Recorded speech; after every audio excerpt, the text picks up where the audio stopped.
What would you do if the people you loved most faced danger while you were miles away? In this heart-stirring story, Tu Diem faces the quiet emptiness of her home while Toan is away on a business trip. Fortunately, the cheerful neighbor boy, Toan, keeps her company and brings laughter back into her days. But the joy is short-lived. Toan's mother suffers a serious accident, and Diem must rush to the hospital to care for her in his absence. Witness her courage, compassion, and unwavering determination in a race against time. Subscribe now and join us on this emotional journey.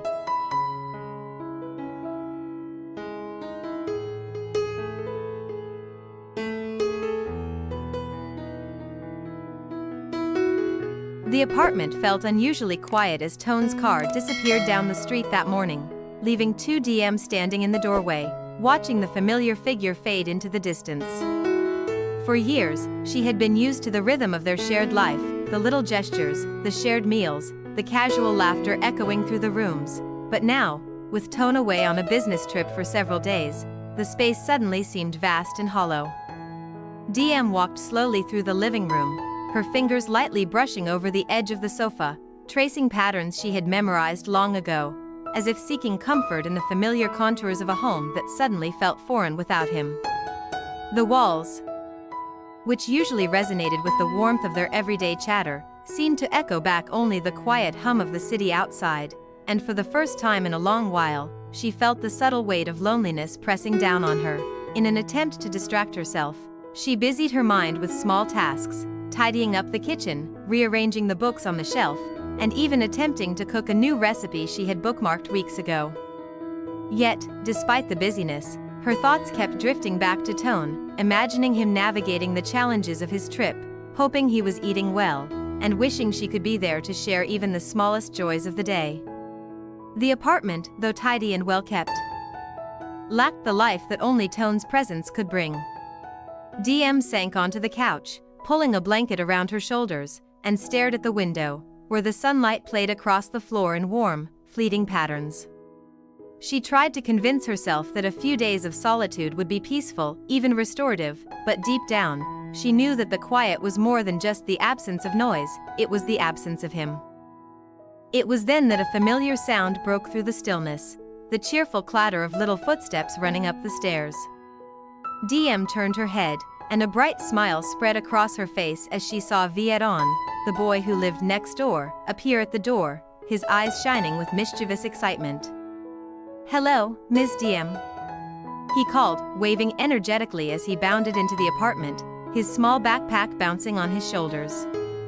Diem laughed softly, the sound feeling like a small burst of sunshine in the otherwise quiet space.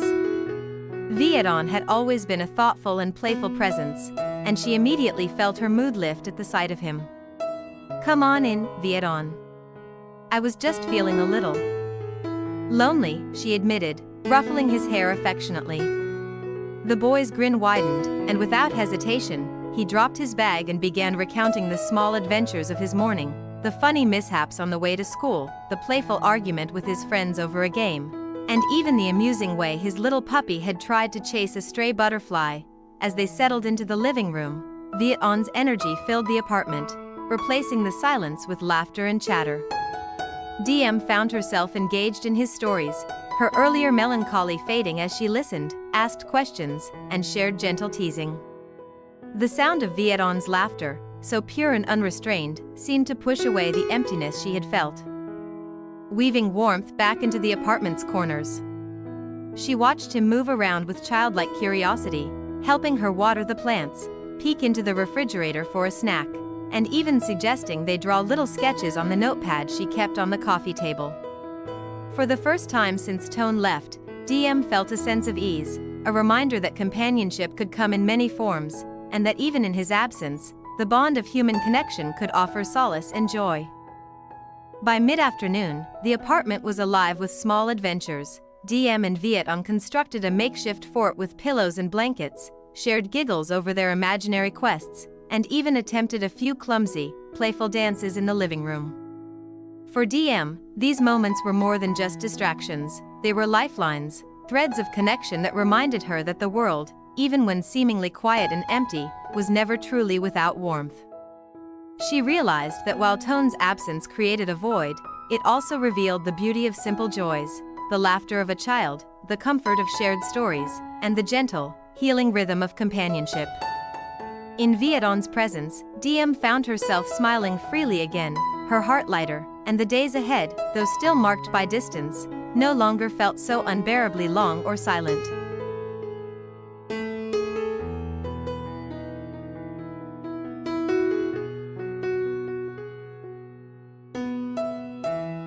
Just as Diem and Vietnam were laughing over a particularly clumsy dance move, her phone buzzed insistently on the coffee table. She picked it up, expecting a casual message or perhaps a funny meme from a friend, but the name flashing on the screen made her heart lurch. It was Toan. She swiped to answer, a strange premonition knotting her stomach. His voice, usually calm and reassuring, trembled with urgency.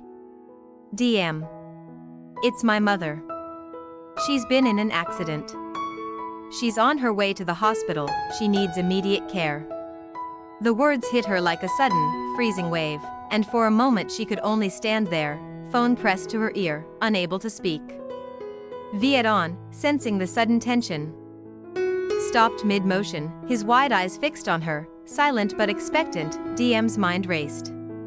She tried to recall all the moments she had spent with Toan's mother, the soft laughter they shared, the gentle advice she had always given Diem, and the unwavering kindness that seemed to radiate from her very presence. The thought of her lying injured, in pain, perhaps struggling to breathe, made Diem's chest tighten painfully. Panic threatened to take hold, but she forced herself to breathe, to think clearly. There was no time to hesitate. Every second counted. She quickly called the hospital to confirm, then packed a small bag with essentials, grabbing a jacket and her phone charger, making sure Vietnam had his things too. "Vietnam, we need to go to the hospital now," she said, trying to keep her voice steady, though her hands trembled slightly. The boy's eyes widened, but he nodded solemnly, understanding the seriousness of the situation. He slipped on his shoes, and together they rushed out the door, the city streets stretching endlessly before them. The taxi ride was tense and quiet, punctuated only by the occasional beep from Diem's phone, messages from Toan updating her on his mother's condition as they awaited arrival. Each message tightened the coil of anxiety in her chest. She clutched the edge of her seat, willing herself to remain composed, to stay focused, as they approached the hospital. The bright afternoon sunlight seemed almost cruel in its normalcy, in stark contrast to the turmoil inside Diem's heart. She felt a strange mixture of dread and determination. She could almost see Toan's mother on a hospital bed, pale and fragile, her breathing shallow, surrounded by doctors and nurses moving quickly with practiced efficiency. Diem's mind raced with questions. Would she be all right? Would the doctors manage in time? But there was no time for fear. There was only action. She tightened her grip on Vietnam's hand as they rushed into the emergency room, her eyes scanning for the triage desk, for any sign of her presence being acknowledged. Once she explained the situation, hospital staff moved quickly, directing them toward the intensive care unit where Toan's mother was being attended. Diem followed, each step heavy with anxiety but propelled by an unwavering sense of responsibility. She felt the weight of the moment pressing down on her. Toan was miles away, helpless, and she was all that stood between his mother and the uncertainty of the hours to come. Sitting beside the hospital bed, she gently took the frail hand of the woman who had cared for Toan with such devotion, whispering words of comfort and reassurance, willing her to hold on, to fight. Vietnam stood quietly nearby, offering silent support, his small presence a grounding force amidst the chaos. In that moment, Diem realized that courage wasn't the absence of fear, it was acting despite it. She would stay, she would care, she would fight alongside Toan's mother until he could be there himself. Though the situation was grave, and the outcome uncertain, Diem's determination burned steadily. She would not let fear paralyze her, she would not let distance prevent her from being the support that Toan's mother needed, even if just for now. And so, with Vietnam beside her and hope clenched tightly in her chest, she prepared for the long, uncertain hours ahead, ready to be the strength they both desperately needed.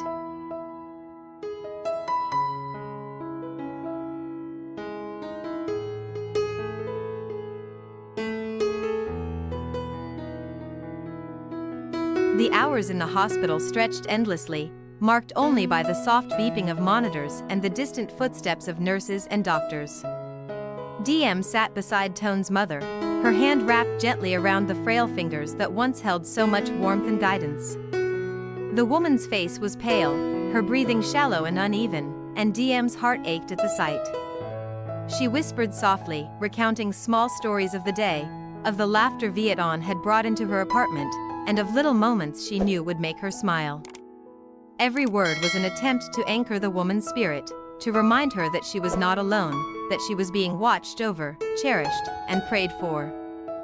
Toan stood quietly beside the bed, occasionally offering his small hand to squeeze hers, a silent promise of support that seemed to ground Diem in the moment, steadying her racing thoughts. Time became fluid in the hospital. Minutes blurred into hours as Diem stayed vigilant, refusing to leave even for a short break. She adjusted blankets, helped her bend a stiff arm into a more comfortable position, and spoke reassuringly whenever the woman stirred, her voice calm despite the fear gnawing at her chest. In between moments of quiet care, she coordinated with doctors, asking questions and repeating important details, ensuring that nothing was overlooked. Diem realized that being here, fully present, was the most powerful thing she could do, more than any frantic call to Toan or anxious pacing in the waiting room. Her presence was a tether to the world, a reminder that she was not fighting this alone.